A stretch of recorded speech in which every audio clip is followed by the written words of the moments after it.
Hi, and welcome to the show Vitality. I'm your host, Dr. Nina Rios-Doria, and with me today, I'm really excited, is Erin Venza. She is the Clinical Operations Director at Center for Brain Health at the University of Texas at Dallas.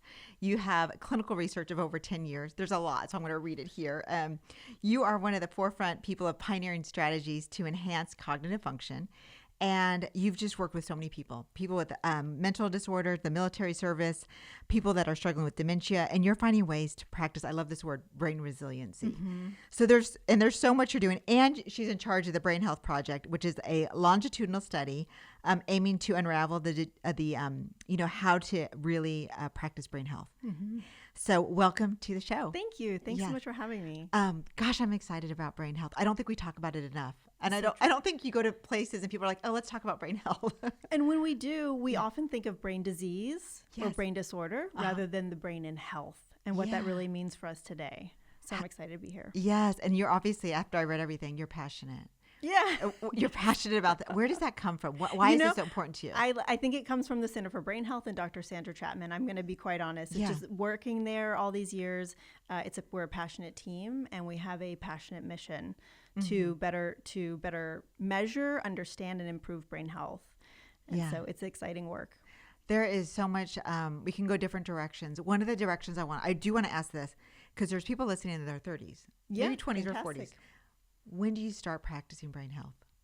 When would you start brushing your teeth? Yeah. Right? Mm-hmm. It's never too early. And I think but to your point, we just don't really, most people don't think about it or the individuals I speak to really seem to be more aware of it and wanting to be proactive about it when they're in their 50s or 60s. And really, it's key that we start sooner in life, because we know that you can build brain resilience and we can build cognitive reserve.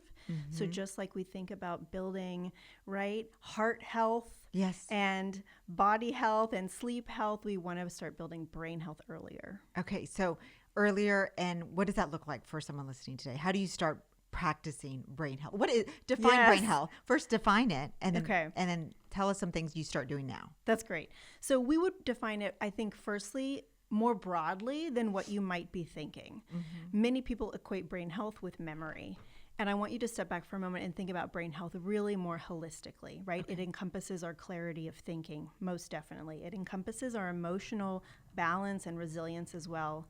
And we also know from a lot of research that connection, not only connection to people, but also connection to purpose and meaning are huge in terms of building this resilience over time. Mm-hmm. And so clarity, emotional balance, and connectedness. These are, if we were going to try to, distill it, I think these are three domains that we're finding are really a helpful framework to think about that on your day-to-day. Daily.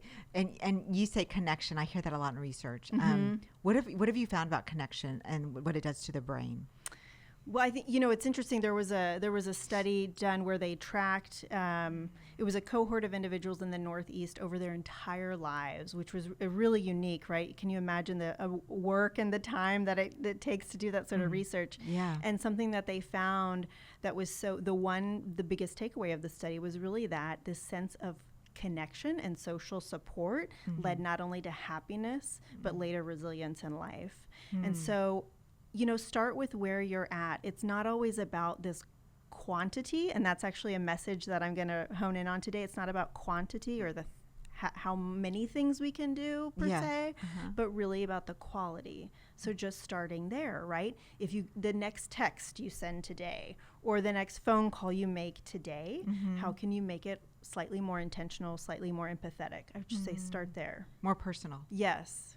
There might be someone listening going, well, I think I'm good. My health is great. How do you know, hey, my brain is healthy. I am doing the things. I must be good. How do you measure that? We know it, and that's exactly a lot of the research that we're doing, and that's a lot of research that's being done right now, because a lot of the history of research has been around the brain in development, or like I said, the brain in disease and disorder. And so we really are starting to better define and research what are these metrics of health and also improved health, right? If I have a wearable or an Oura ring, I can track, there are these metrics where you're kind of like, ooh, I hit my peak sleep, right? Or I hit my peak heart rate variability. And so these ideas of peak brain performance.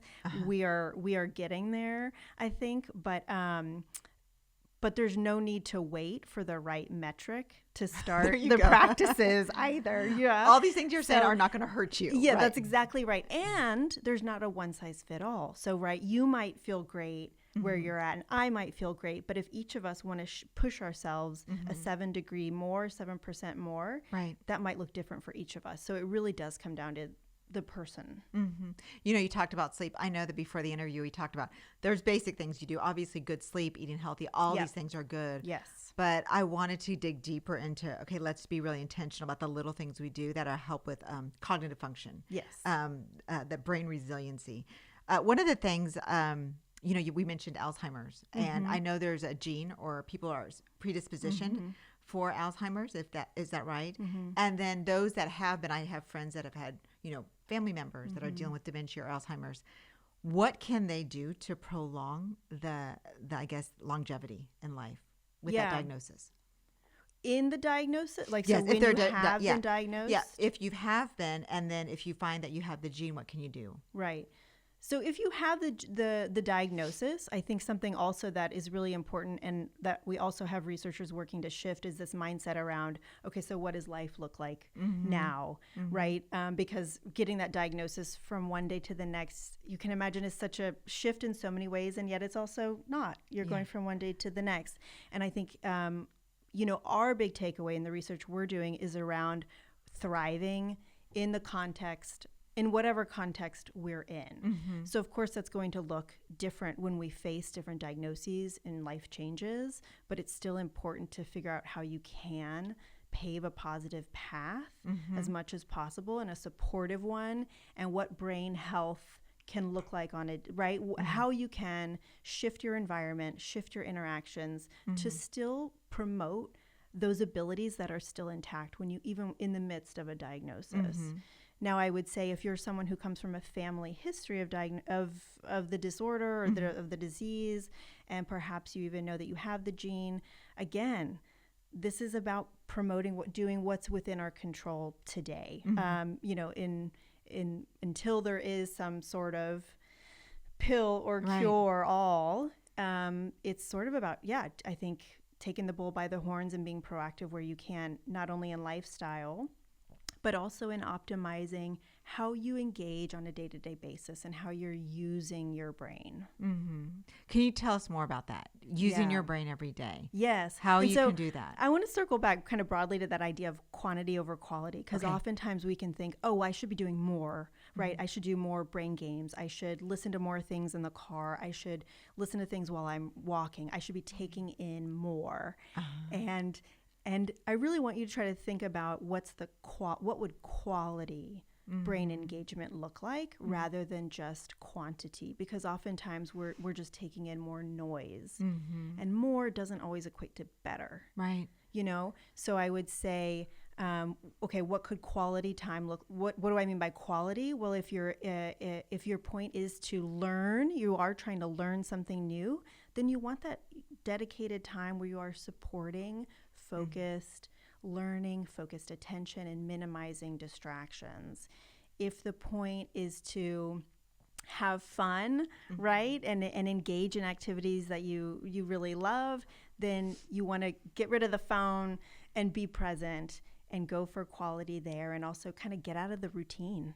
Also, we can also just like get stuck in a routine in which we're doing the same again and again, and the brain really thrives on novelty and curiosity and learning. So bringing those things into your day. It sounds like you're also talking about being mindful of the moment and focus on whatever you're focusing on in that moment. Definitely. That's step one. Yeah. That's step one. Step one. You want to support your attention, because that is the biggest culprit, right? Yeah. Distractions or multitasking. Ton. That is where, you know, even when I talk with individuals in retirement, they're like, I don't even have necessarily much going around me, but we do, right? With the phone and with notifications on the phone, we have lots of distractions built in just around us. And so step one, if you want to engage your brain in a deeper, more quality, higher quality way, especially these frontal networks that we might talk about a little bit later, which are really important for more critical thinking and deeper thinking, you want to be able to have that focused attention, even if it's for a short, even if you got to start with 15 or 20 minutes and maybe you're able to build on that, because I know it can be hard to have that focused thinking time in today's culture. Well, and let's transition into what you're just saying, because it helps with the prefrontal cortex. Is that right? And the fluid thinking. That's exactly maybe right. Maybe talk about crystallized and fluid and the difference and how one declines and what we can do. Sure.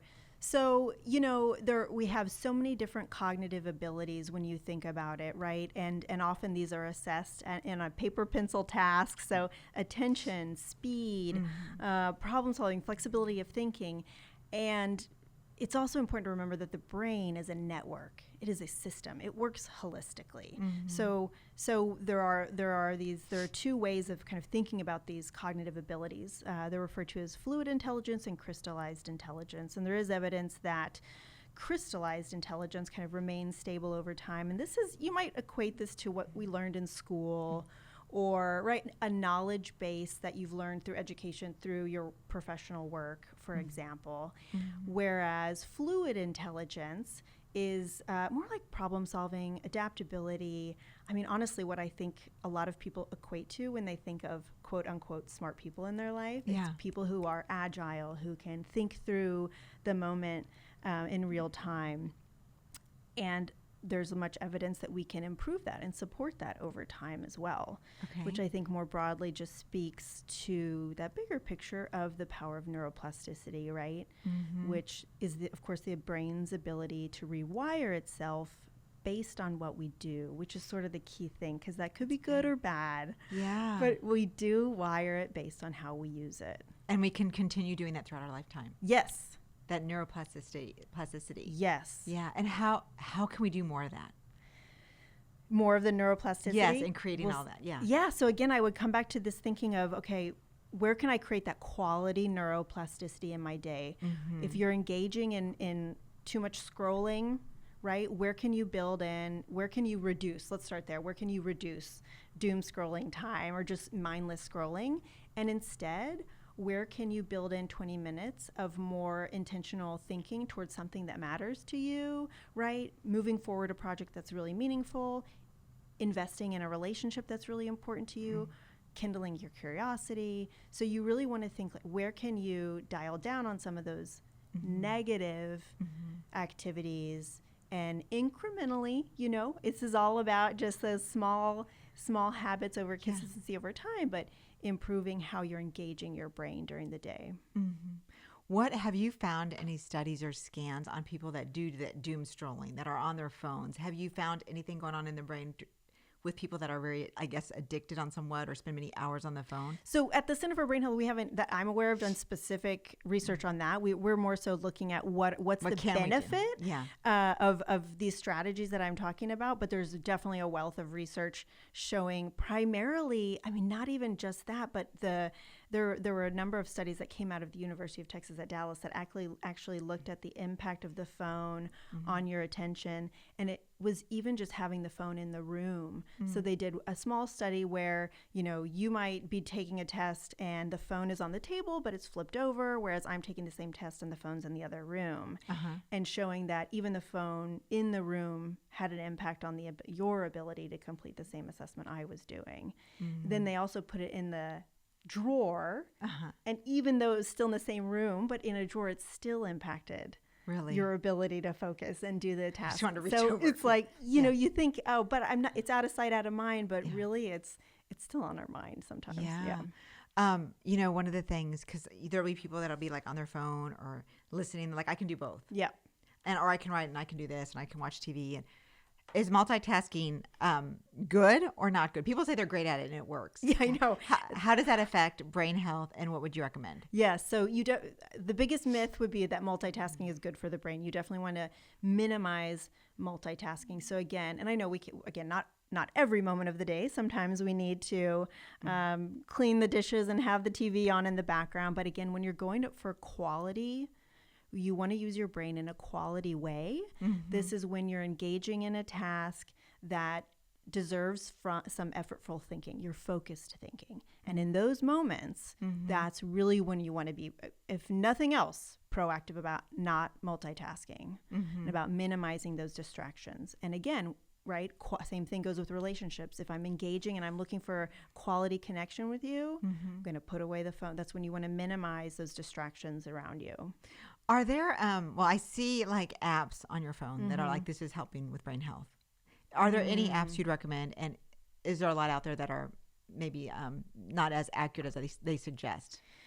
Well, it's definitely important to look at the research behind the apps. I will say that because, yes, there's more and more. And, there are also plenty that are building their research base. And again, I think it comes down to different approaches can support different functions, right? And I don't think it's necessarily that one is going to be the cure-all, but it might, if I am wanting to improve a specific ability and I find the app that practices that ability, then I think it's also on us to see, on each individual, to see if they're seeing a benefit and carry over into their day-to-day. Because just because an app, it's one thing if an app is telling you you're getting better and better. Yeah.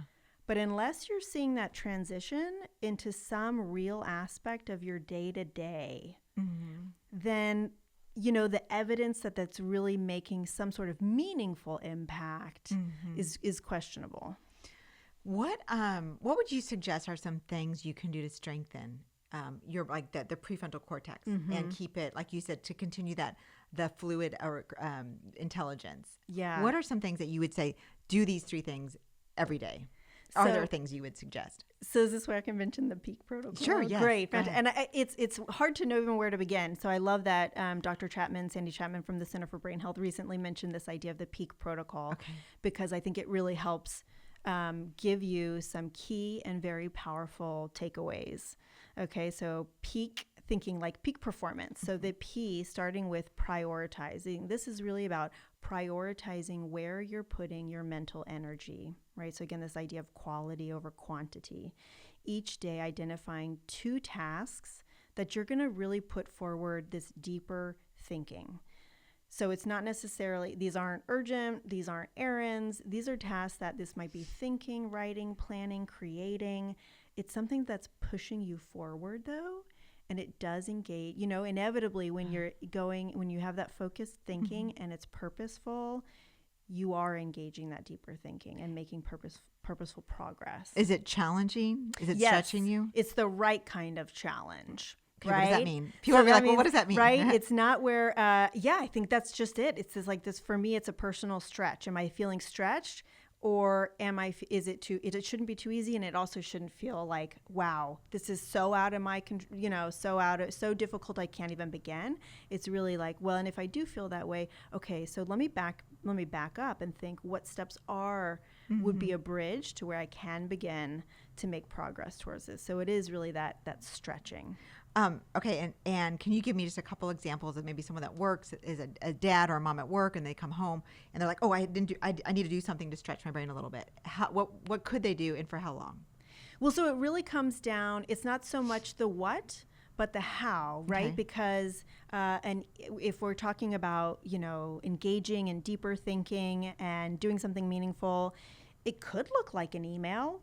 But that doesn't mean every email is going to be that way either, right? It's about the how. It's about how you're engaging with something and what the purpose is.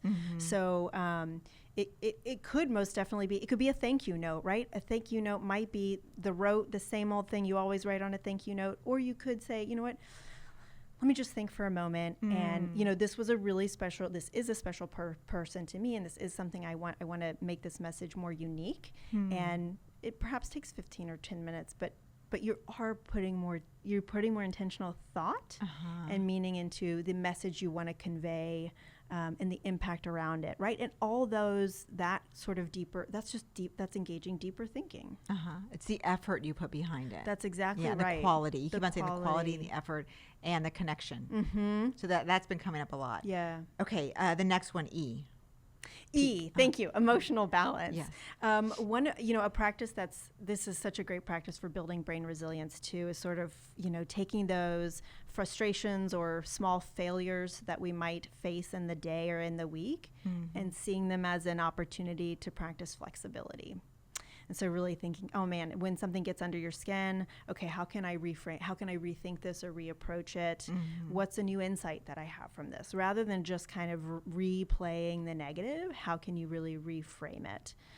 One more thing I would say to support emotional balance that's very feasible, most people love to do during the day, is this idea of a brief disconnect. Okay. So we call it a brain break, but it's really at a minimum 5 minutes, step away from people, step away from technology and screens. It's as simple as that, right? You're just simply from stepping away from that kind of input allows your brain to kind of shift into a different mode of thinking. It's called default mode thinking. Daydream, this is often the mode we're in when we're daydreaming, but it just allows a different consolidation of thinking. It's often when we get some new insights as well. Is it kind of like mindfulness or meditation for a minute, like deep breathing and having a moment? It is having a moment. You can do deep breathing. I would say it is actually different than meditation per se, simply because usually in meditation we are focused on one thing, a breath, a thought, whereas in a brain break it's almost even another healthy alternative you can do to mindfulness or meditation, but it's just taking away the input for 5 minutes. All the stuff around you. That's right. And just sitting. That's still. right. Sitting, it could be you could have a cup of tea, you could walk, you can maybe stand up and just kind of move around, stretch, go to the restroom without your phone. Without your phone. And is it okay to have all these thoughts and just be thinking? The brain's going to do what the brain, you can allow it. Just we freedom. can't, yeah. Yes. Okay, and is it 5 minutes once a day or is it more than once? 5 by 5, so 5 minutes 5 times a day.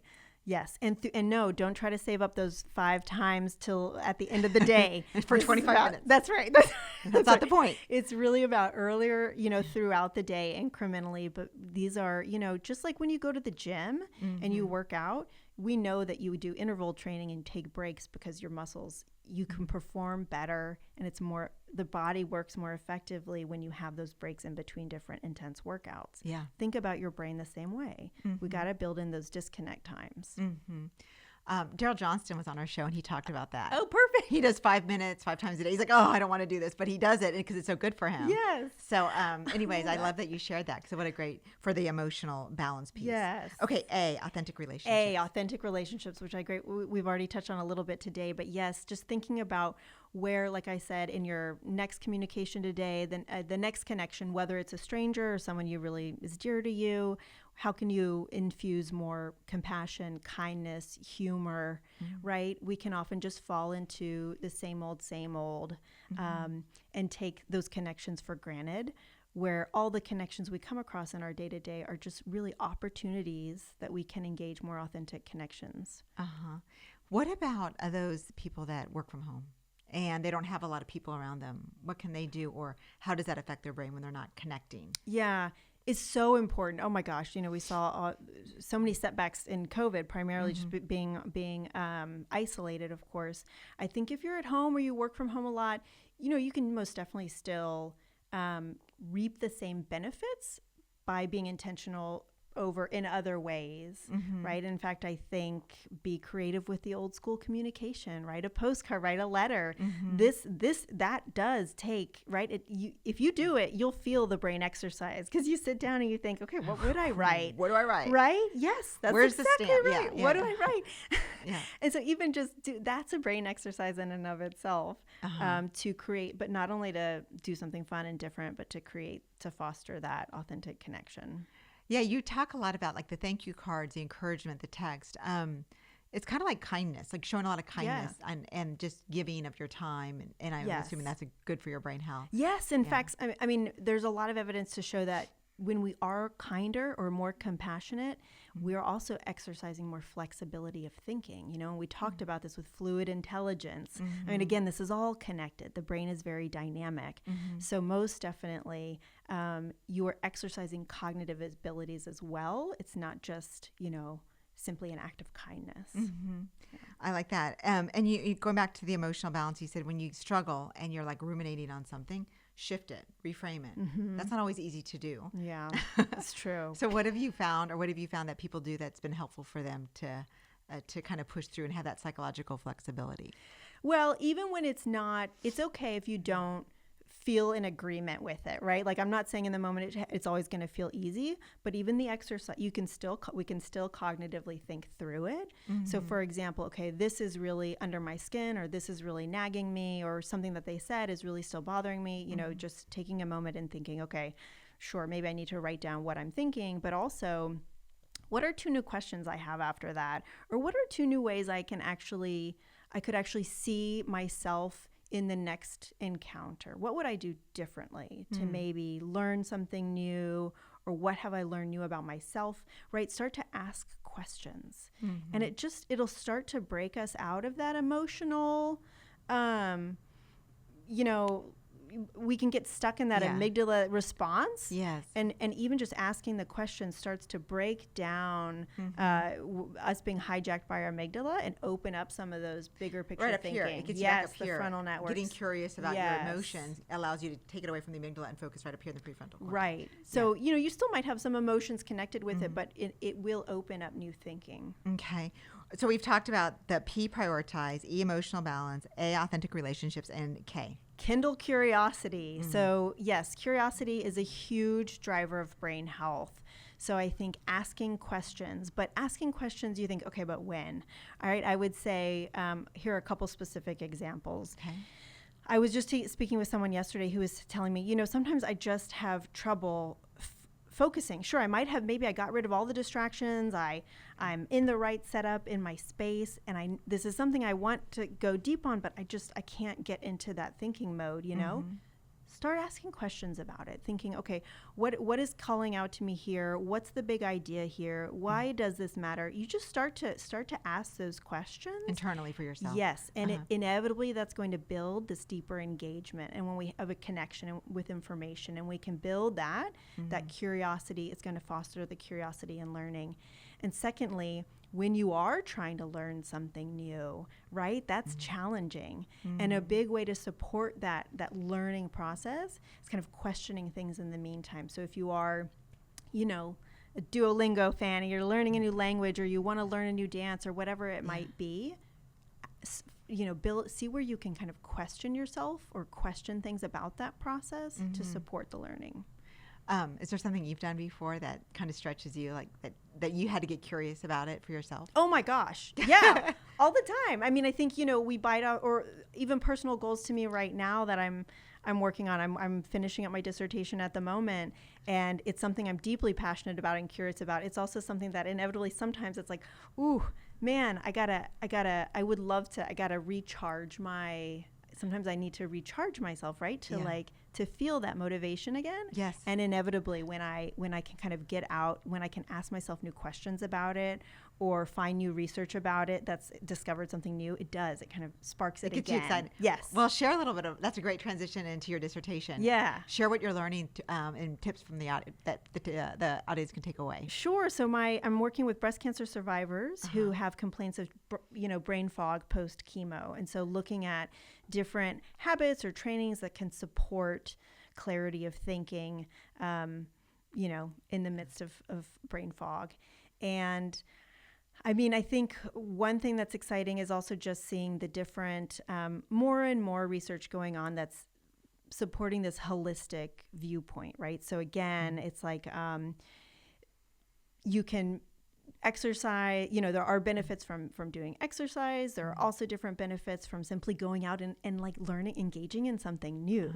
And there are also benefits from those who are being intentional in their day-to-day with their strategies. So I think it's just, you inevitably you finish one of these things with more questions. You finish this journey with more questions than answers. It's staying curious, right? Yes, yeah. There's supplements out there that people take. They're like, take this for your brain health. Take this for anything to help your brain. Is there any supplements you'd recommend? What do you think about those? Well, so I would say first and foremost at the Center for Brain Health, we're not a medical center. Okay. And so we don't, I don't have even the background or expertise to recommend supplements. Again, I think it's a very personal question that depends on your body chemistry, your family history. And so I think provided all that, it's just best to to go with your doctor. What is some recent research you can share today that would be really interesting for our audience? Okay. Well, one of our recent studies that came out around an ongoing study we have at the moment, really interested in, measuring brain health over time, tracking it, improving it. We have a subset of individuals who come in and also do brain imaging periodically over time. And we, as I mentioned, we're interested in brain markers of health, right? And so one of our researchers found this novel metric looking at something called the hemodynamic response, but it's a metric of what's happening in your brain in an fMRI that was actually predictive of those who kind of showed more benefit from a specific cognitive training. So again, I think this comes back to this idea of what training is best for me. It could depend, right? Yeah. Like based on where I am right now, you might gain more from one intervention or diet or exercise regimen than me. Yes. And so we're learning, I think more of these things about how to personalize brain health. Because it's different for everybody. Yeah. So can you share some of the things that the people in the study were doing that had that benefit? Yeah, for sure. They were going over 6 months. They had a strategy-based approach where it was really more regimented around strategies to implement into your day to support focused thinking, to support deeper thinking and flexible thinking. So really some of the tips we've provided with you today, you could already put into place, but they had you could call it more extensive practice and targeted practice over time. Okay. That's interesting. Yeah. Doesn't brain health also do scans of the brain to see where your brain is, like for older people to see, okay, this is the area that you want to work on, and then they give you exercises to work on it? Well, something like that, don't you? At the center, all the brain scans we do currently are for research. So it's all within research studies. So it could be that if you were in a study for older adults that they had brain scans, but we don't offer, for example, just clinical scans. Okay. Yeah. What are, I guess, you've shared so many things today about what they can do. And we can start at any age. So maybe like today, if you were to say, okay, just today, work on these every day, like these 2 things every day. Just start here. Start small. These 2 things. You've said a lot. What would be the 2 things you'd recommend? The 2 things I would recommend, one is either take a brain break. And one way I would say practice that is drive for 5 minutes with the radio or music off. If you're driving alone, your usual route to work, I would say just turn the radio off for 5 minutes. That's an easy way to try that out today. Yeah. The other thing I would say is connect authentically. And what I mean by that is when you get home to someone that you see frequently, or if you're checking in with someone you check in frequently, whatever that routine communication that you have in your life that feels very routine. Maybe there's nothing wrong with it. It's lovely, but it's become very routine. Like marriage. Yes. like marriage, like family, like friends, like it could be so many things. Do something different. Just ask a different question about their day. Ask them, sum up your day for me in 3 themes, rather than how was your day. Yeah. It makes you think differently, and it makes the audience or your listener think differently, and then of course the interaction itself is different. Yeah, I love those 2 things. One of the things, I know we didn't talk about it, I'm sure you've seen research on it, is exercise is important. Yes. I think that can really help with the brain health. Yes. Can you just share a little bit about research-based things on exercise and brain health? Yes. We talked about neuroplasticity. Exercise is huge. Exercise is, amongst other lifestyle factors, has been shown to actually improve neural connections, not only in the brain, but actually in the memory center of the brain, the hippocampus. So again, I think it's a very personal choice and what's appropriate for each person in terms of exercise.